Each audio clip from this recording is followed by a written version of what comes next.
Welcome to special live. నేను రమ్మ మండవ. ఈరోజు లైవ్లో భాగంగా మనం తీసుకోబోతున్న టాపిక్ ఏంటంటే జూనియర్ ఎన్టీఆర్ ఈరోజు నింగి నుంచి నేలకు దిగొచ్చాడా అంటే అవుననే చెప్పాలి. గత 2 రోజులుగా కూడా పూర్తి స్థాయిలో రాష్ట్రంలో వాతావరణం అంతా కూడా ఒక హీటెడ్ సిచ్యువేషన్లో అయితే ఉంది. గతంలో ఎప్పుడు లేని విధంగా, ఈవెన్ ఎన్టీఆర్ హయాంలో కూడా లేని విధంగా ఈరోజు ఒక సునామీని అయితే టీడీపీ సృష్టించింది అనుకోవాలి. సునామీ కంటే ఒక పెద్ద పదమే వాడాలి.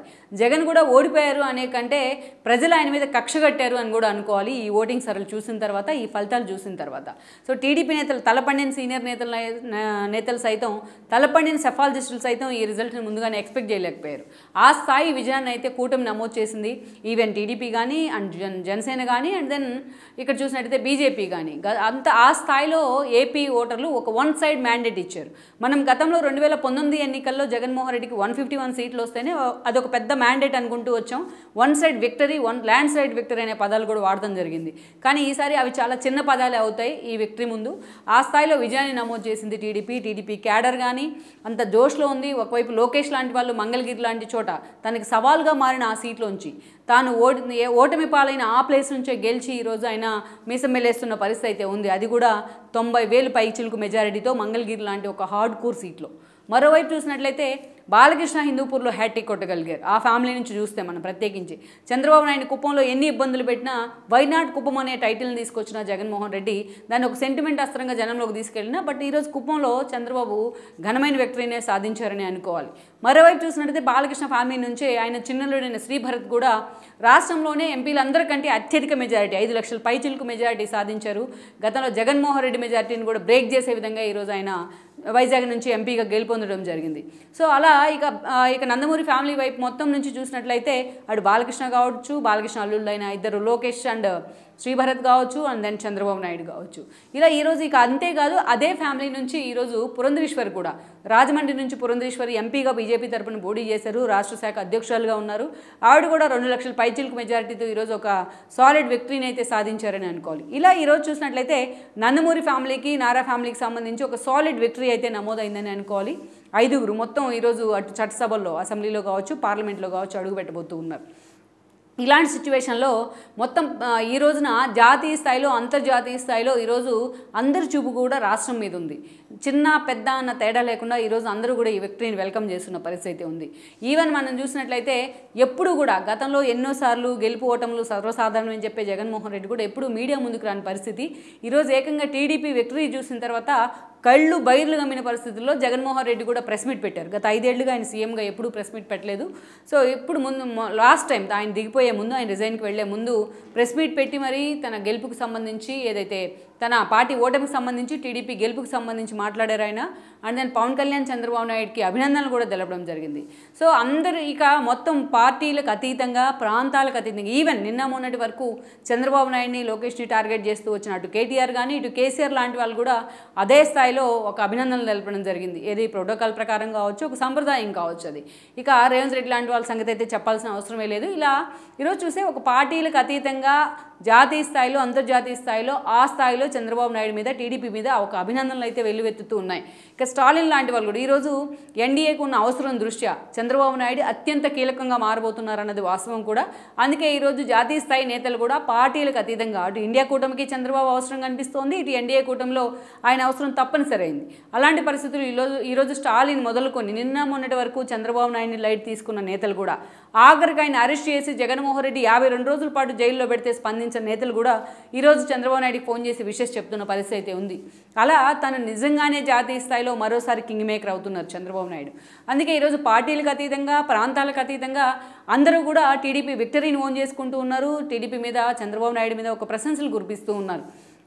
సో వాళ్ళందరికంటే లేట్గా ఈరోజు జూనియర్ ఎన్టీఆర్ స్పందించారు.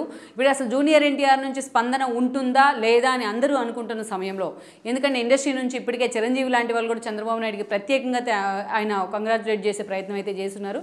మెజారిటీ బోయపాటి లాంటి వాళ్ళు మొదలుకొని రాఘవేంద్రరావు వరకు, అశ్విని దత్ వరకు అందరూ చంద్రబాబు నాయుడిని అభినందించడం జరిగింది.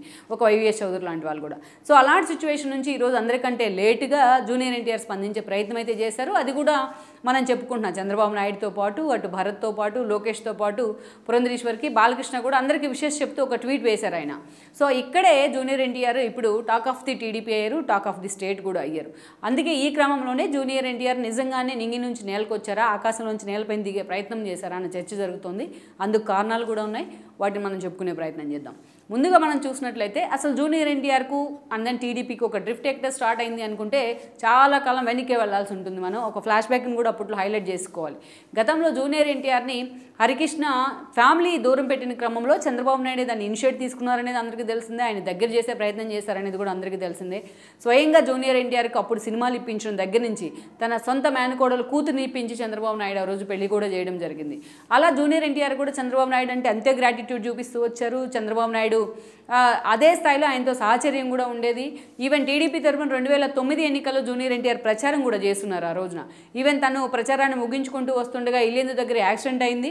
బట్ ఆ యాక్సిడెంట్ అయినా కూడా బెడ్ మీద ఉండి మరి ఆ రోజు టీడీపీ కోసం జూనియర్ ప్రచారం కూడా చేశారు. ఆ ఇద్దరి మధ్య పరస్పరం ఆ బాండింగ్ అయితే ఉండేది, అల్లుడు మామయ్య అన్న ఒక సంబోధన కూడా ఉండేది. ఈవెన్ ఆ తర్వాత రోజుల్లో మహానాడు వేదిక మీద కూడా జూనియర్ ఎన్టీఆర్ మాట్లాడిన సందర్భాలు ఉన్నాయి. బట్ ఎప్పుడైతే తెలంగాణ మూమెంట్ తెర మీదకి వచ్చిందో, దానికి పోటీగా సమైక్యాంధ్ర మూమెంట్ అయితే జరుగుతూ ఉందో, ఆ రోజు హరికృష్ణ రాజ్యసభ సభ్యుడిగా ఉన్నారు. రాజ్యసభ సభ్యుడిగా ఉన్నప్పటికీ పార్టీ ఆ రోజు తెలంగాణకు అనుకూలంగా లేఖించిన పరిస్థితుల్లో అసలు పార్టీ ఎలాంటి డెసిషన్ తీసుకోవాలి అనే సతమతమవుతున్న సిచ్యువేషన్లో అప్పుడు హరికృష్ణ వెళ్ళి సమైక్యాంధ్ర కోసం చంద్రబాబు నాయుడుతో చెప్పకుండా రాజీనామా చేయడం జరిగింది రాజ్యసభ సభ్యత్వానికి. ఆ వెంటనే స్పీకర్ దాన్ని ఆమోదించారు. సో అప్పుడున్న సిచ్యువేషన్లో అది పార్టీ లైన్ని ధిక్కరించినట్లయింది. సో ఆ గ్యాప్ అయితే మాత్రం అప్పటి నుంచి కంటిన్యూ అవుతూ వచ్చింది. తను పార్టీ కోసం సమైక్యాంధ్ర కోసం రిజైన్ చేస్తే తనను పట్టించుకోలేదు అనేది హరికృష్ణ అనుకో ఆవేదన. బట్ పార్టీ లైన్ దాటి హరికృష్ణ డెసిషన్ తీసుకున్నారనేది పార్టీ అధిష్టానం ఆలోచన. ఈ క్రమంలోనే వాళ్ళకి మధ్య హరికృష్ణకు పార్టీకి మధ్య గ్యాప్ పెరిగింది. ఇక చంద్రబాబు నాయుడు 2014 ఎన్నికల్లో ఎన్డీఏలో కలిసి ఆయన పొత్తులు పెట్టుకుని అటు పవన్ కళ్యాణ్తో ఎన్నికలకు వెళ్ళిన తర్వాత కూడా ఏదైతే విక్టరీ సాధించి ఆయన సీఎం అవుతున్న సమయంలో కూడా ఆ స్థాయిలో ఎన్టీఆర్ ఫ్యామిలీ నుంచి ఒక ఇనిషియేషన్ అయితే లేదు. ఈవెన్ ఆ గ్యాప్ అయితే కొంచెం అలాగే ఉంటూ వచ్చిందని అనుకోవాలి. ఇక ఆ తర్వాత చంద్రబాబు నాయుడు సీఎం అయిన తర్వాత అటు ప్రభుత్వంలో హరికృష్ణకు ఒక కీలక పదవైనా ఇవ్వలేదనే ఒక ఆలోచన, ఒక ప్రచారం అయితే ఆయన అభిమానుల నుంచి నడుస్తూ వచ్చింది. ఇలాంటి చిన్న చిన్న కారణాలన్నీ కూడా ఆ తర్వాత పెద్ద గ్యాప్ను అయితే ఇద్దరి మధ్య క్రియేట్ చేశాయి. ఇక హరికృష్ణ రోడ్ యాక్సిడెంట్లో చనిపోయిన క్రమంలో జూనియర్ ఎన్టీఆర్ లాంటి వాళ్ళని, కళ్యాణ్ రామ్ లాంటి వాళ్ళని చంద్రబాబు నాయుడు దగ్గర చేసుకునే ప్రయత్నం చేశారు. సీఎంగా ఉన్నారు కూడా అప్పుడు. కానీ ఆ స్థాయిలో ఆ ప్రయత్నం అయితే వర్కౌట్ కాలేదు. అలాంటి సిచ్యువేషన్లో బాలకృష్ణ కూడా జూనియర్ ఎన్టీఆర్, కళ్యాణ్ రామ్ మూవీస్ ఫంక్షన్స్కి వెళ్ళడం కానీ, వాళ్ళని ప్రమోట్ చేయడం కానీ ఇట్లాంటివి చేస్తూ వచ్చారు ఆయన. బట్ ఆ స్థాయిలో వాళ్ళు ఓన్ చేసుకుంటున్న సిచ్యువేషన్ అయితే అప్పుడు లేదని అనుకోవాలి. ఇక అది అలాగే గ్యాప్ పెరుగుతూ వచ్చింది. ఇక ఇదే సమయంలో మనం చూస్తే ప్రత్యేకించి 2014 ఎన్నికల కంటే ముందు కొడాలి నాని లాంటి వాళ్ళు పార్టీని విడిచిపెట్టి వైఎస్ఆర్సీపీ వైపు వెళ్ళున్నారు. అటు కొడాలి నాని కానీ ఇటు వల్లభనేని వంశీ వీళ్ళిద్దరూ కూడా ఒక తానులో ముక్కలే. వీళ్ళిద్దరూ కూడా జూనియర్ ఎన్టీఆర్తోని హరికృష్ణతోని సాన్నిహిత్యం ఉండేది. ఆ సాన్నిహిత్యం కారణంగానే వాళ్ళకి చంద్రబాబు నాయుడు ఆ రోజు టికెట్లు కూడా కేటాయించడం జరిగింది. ఈరోజు ఈ స్థాయిలో మనం చెప్పుకుంటూ ఉన్నాం వాళ్ళ గురించి. అలాంటి కొడాలి నాని పార్టీ నుంచి వెళ్ళడం ఒక ఎత్తు అయితే, అదే స్థాయిలో చంద్రబాబు నాయుడు మీద, లోకేష్ మీద అప్పటి నుంచి డే 1 నుంచి విమర్శలు చేయడం మరొక ఎత్తు. బట్ ఎక్కడా కూడా జూనియర్ ఎన్టీఆర్ లాంటి వాళ్ళు దాన్ని ఖండించే ప్రయత్నం చేయకపోవడం, అది అప్పటి నుంచే జూనియర్ ఎన్టీఆర్ మీద ఒక అసహనం అయితే టీడీపీ అభిమానుల్లో, టీడీపీ శ్రేణుల్లో పెరుగుతూ వచ్చింది. ఆ తర్వాత మనం చూసినట్టయితే ప్రత్యేకించి 2019 ఎన్నికల కంటే ముందు జూనియర్ ఎన్టీఆర్ స్వయాన మామ నారాయణ శ్రీనివాసరావు కూడా వైసీపీలోకి వెళ్ళున్నారు. వెళ్ళటమే కాదు, మంగళగిరి టికెట్ నాకు ఇస్తే లోకేష్ను ఓడిస్తానంటూ కూడా ఆయన సవాల్ చేయడం జరిగింది. చంద్రబాబు నాయుడు మీద తీవ్ర విమర్శలు చేయడం జరిగింది.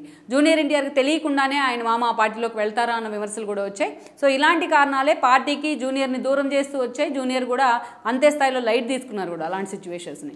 ఇక 2019 ఎన్నికల్లో జగన్మోహన్ రెడ్డి తరఫున జూనియర్ ప్రచారం చేస్తారని ఒక చర్చ కూడా బయటకు వచ్చినా, బట్ ఆయన మాత్రం గుంభనంగా ఉండిపోయారు. ఆ తర్వాత ఎన్నికల అనంతరం ఒక వైసీపీకి ఒక ల్యాండ్ స్లైడ్ విక్టరీ అనుకోవాలి. ఇక వంశీ లాంటి వాళ్ళు కూడా కొడాలి నాని బాటే పట్టారు గెలిచిన తర్వాత తీరా. బట్ వెళ్ళడం ఒక లెక్క పార్టీలోకి, వంశీ అటు వెళ్ళడం కానీ వైసీపీలోకి అధికార పార్టీలోకి, దెన్ కొడాలి నాని లాంటి వాళ్ళకి ఆ రోజున మంత్రి పదవి రావడం కానీ, వాళ్ళ నోరు నిజంగానే గట్టు దగ్గర గోదావరిలాగే ఉంది అప్పట్లోనే అనుకోవాలి. ఆ స్థాయిలో అటు చంద్రబాబు నాయుడిని, లోకేష్ని కానీ, బ్రాహ్మణిని కానీ, ఈవెన్ చంద్రబాబు నాయుడు వైఫ్ అయిన భువనేశ్వర్ని కానీ వాళ్ళు టార్గెట్ చేసిన తీరు ఒక అసహ్యాన్ని అయితే కలుగజేసిందని అనుకోవాలి. సో ఆ అసహ్యం అటు తిరిగి ఇటు తిరిగి జూనియర్ ఎన్టీఆర్ని కూడా టార్గెట్ చేసింది. ఎన్నోసార్లు ఇంత జరుగుతున్నా జూనియర్ ఎన్టీఆర్ ఎందుకు స్పందించడం లేదు అనేది. భువనేశ్వర్ని అసెంబ్లీ వేదికగా వైసీపీ ఎమ్మెల్యేలు టార్గెట్ చేసిన క్రమంలో చంద్రబాబు నాయుడు ఆ రోజున బయటకు వచ్చి మరి ఒక 40 ఏళ్ల సుదీర్ఘ రాజకీయ చరిత్రను చంద్రబాబు నాయుడు వెక్కి ఏడవడం జరిగింది. ఆయన మీడియా ముందు చాలా ఎమోషనల్ కూడా అయ్యారు. నారా, నందమూరి కుటుంబాలు ఒకే వేదిక మీదకి వచ్చి దీన్ని ఖండించే ప్రయత్నం చేశాయి, including Purandeswari. But junior NTR మీద మాత్రం కనీసం తన మేనత్తాన్ని కూడా సంబోధించకుండా ఆయన ఒక వీడియో వదిలిన తీరైతే మాత్రం ఇక పూర్తిగా టీడీపీతో ఆయనకు ఒక గ్యాప్ని పెంచింది. టీడీపీ శ్రేణులు అప్పటి నుంచే జూనియర్ ఎన్టీఆర్ని పక్కన పెడతాం, డిజోన్ చేసుకోవడం స్టార్ట్ చేసాయి అనుకోవాలి పూర్తిగా. ఇక ఆ తర్వాత చూసినట్లయితే ఎన్టీఆర్ హెల్త్ యూనివర్సిటీ పేరు మారుస్తూ వైఎస్ఆర్ పేరు పెడుతూ జగన్మోహన్ రెడ్డి తీసుకున్న నిర్ణయాన్ని ఆ పార్టీలో ఉన్న నేతలు వసంత కృష్ణ ప్రసాద్ కానీ, ఆయన తండ్రి నాగేశ్వరరావు కానీ, లైక్ వంశీ లాంటి వాళ్ళు కూడా ఖండించారు. కానీ జూనియర్ ఎన్టీఆర్ ఎక్కడ వైఎస్ఆర్తో పోలుస్తూ ఎన్టీఆర్ని పోల్చడం కానీ అది ఇంకా నిజంగానే ఒక అసహనాన్ని అయితే పార్టీ శ్రేణుల్లో కలిగజేసింది. అప్పటి నుంచి నందమూరి అభిమానులు, అదేవిధంగా టీడీపీ శ్రేణులు కానీ, టీడీపీ క్యాడర్ కానీ ఆయన పూర్తిగా డిజోన్ చేసుకున్నాయి. Only NTR fans versus TDP శ్రేణులు అన్నట్టుగా చర్చ జరుగుతూ వచ్చింది.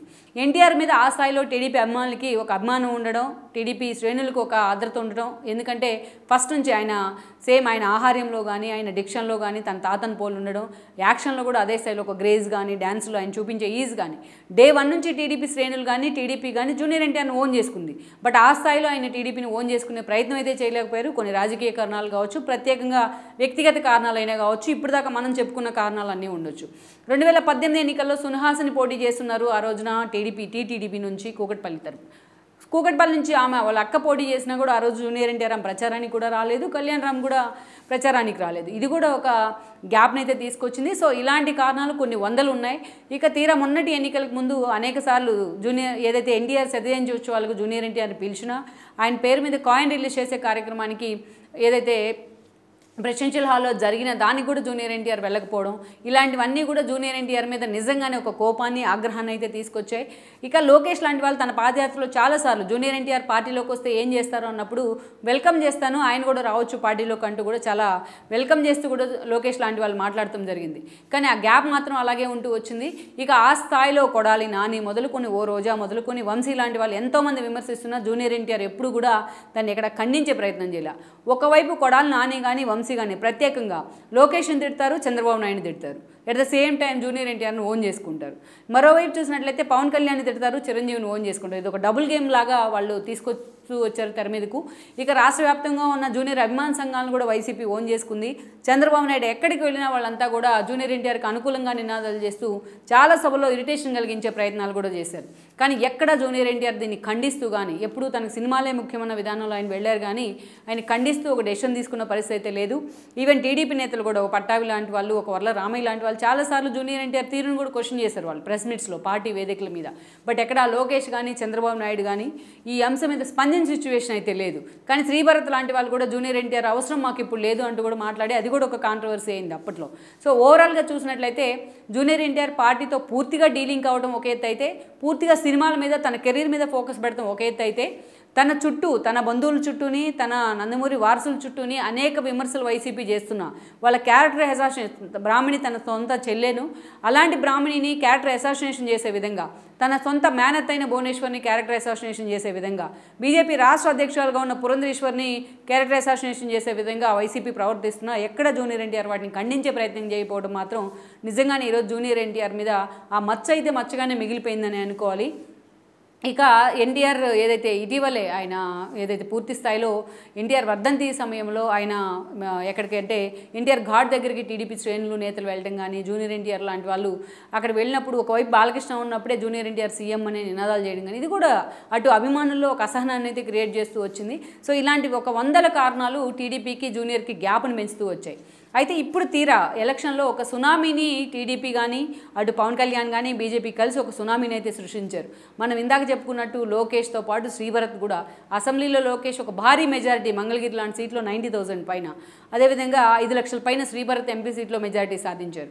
చంద్రబాబు నాయుడు కుప్పం నుంచి, పవన్ కళ్యాణ్ పిఠాపూర్ నుంచి కూడా మెజారిటీలు, కూటమి కూడా ఒక ఇదే దుందుకు మోగించింది. ఈవెన్ పురంధరేశ్వర్ కూడా ఒక 2 లక్షల మెజారిటీకి పైగా సాధించిన పరిస్థితి. ఇలాంటి సమయంలో ప్రపంచవ్యాప్తంగా ప్రశంసలు వెల్లువెత్తుంటే జూనియర్ ఎన్టీఆర్ ఎక్కడ అంటూ కూడా సోషల్ మీడియా హోరెత్తింది. ఈ క్రమంలోనే జూనియర్ ఎన్టీఆర్ ఈ అంశానికి సంబంధించి ఆయన స్పందించడం జరిగింది. వాళ్ళకి విషెస్ చెప్తూ ఆయన ఒక ట్వీట్ చేస్తున్నారు. అయితే ఈ క్రమంలోనే జూనియర్ ఎన్టీఆర్ నింగి నుంచి నేలకు దిగొచ్చారా అన్న చర్చ అయితే జరుగుతుంది. సో తప్పనిసరి పరిస్థితుల్లో ఈరోజు ఆ ప్రెజర్ బిల్డ్ చేస్తున్నారు. ఆ ప్రెజర్ బిల్డ్ తట్టుకోలేక ఈరోజు జూనియర్ ఎన్టీఆర్ వాళ్ళకి విషెస్ చెప్పే ప్రయత్నం చేశారన్న చర్చ అయితే జరుగుతోంది. గతంలో మనం చూసినట్లయితే కూడా ఆ స్థాయిలో ఎప్పుడు రియాక్ట్ కానీ జూనియర్ ఎన్టీఆర్ ఈ స్థాయిలో రియాక్ట్ అవ్వడం అయితే కొంతమంది వెల్కమ్ చేస్తున్నప్పటికీ కూడా, ఎందుకంటే ఈరోజు అటు కొడాలి నానినో అదే వంశీ లాంటి వాళ్ళు ఎమ్మెల్యేలుగా గెలిచి ఈరోజు వైఎస్ఆర్సీపీ అధికారంలోకి ఉంటే జూనియర్ ఎన్టీఆర్ కూడా ఆ స్థాయిలో సైలెంట్గానే ఉండేవాళ్ళు. బట్ బట్ ఈరోజు వాస్తవం ఏంటో జూనియర్ ఎన్టీఆర్కి కూడా జగన్తో పాటు తెలిసి వచ్చింది, వంశీ నానిలతో పాటు తెలిసి వచ్చింది. కాబట్టి జూనియర్ ఎన్టీఆర్ సేఫ్ గేమ్ ఆడే ప్రయత్నం చేస్తున్నారని కొంత చర్చ అయితే జరుగుతోంది. ఈ క్రమంలోనే ఈ రోజున జూనియర్ ఎన్టీఆర్ తన ఒక 2 మెట్లు దిగి మరి ఈరోజు వాళ్ళందరికీ కూడా విషెస్ చెప్పే ప్రయత్నం చేశారంటున్నారు.